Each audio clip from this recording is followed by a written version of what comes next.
Hey everyone, so today I'm going to show you how to do a replacement hose for the Bissell SpotClean Pro. Mine is getting a little bit older here, and I did get a hole popped in it in the middle of a move and stuff. So what I'm going to do is I'm going to get this replaced, show you how easy it is to do it.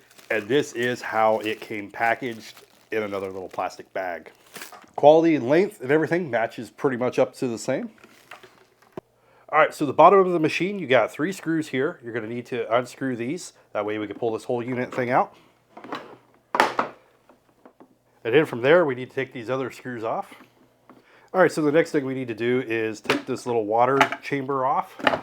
With the water chamber off, we'll have a little tray here. We'll need to unscrew this one as well. We got to get to that little hose.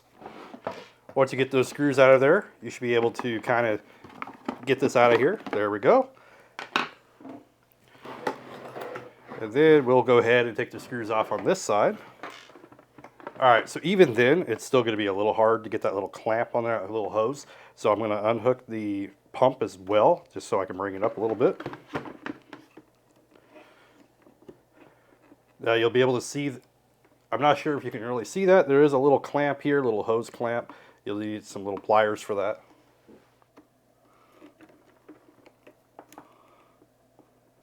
There we go. So now we should be able to unhook that hose. There. Now we just got to pull the hose through, and then we got to route the other one through. All right, so we will need to feed everything back through. Before we do that, make sure that you put your little clamp thing on.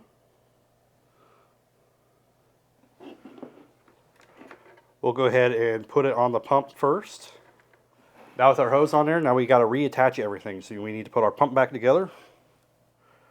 Now with that done, we can put our little tray thing back in here.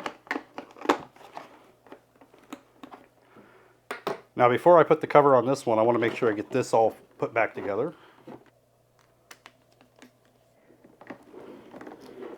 Then we need to reattach this. So once that's attached, then I'm just going to kind of route this hose just out of the way a little bit because there was a little extra hose on here. Reattach this tray. And there you go. That's all you got to do to put a new hose on, and you're good to go again for a while. So this should be good for a couple more years as long as I don't damage it again. And your attachments will fit just fine. It's pretty much an identical hose. You just have to put the work on putting it in, and it does take a few minutes. I'd say a good 10 to 15 minutes, depending on how fast you are taking it apart and putting it back together, but it's pretty easy. Anyway, that is the Bissell hose replacement for the SpotClean Pro Heat.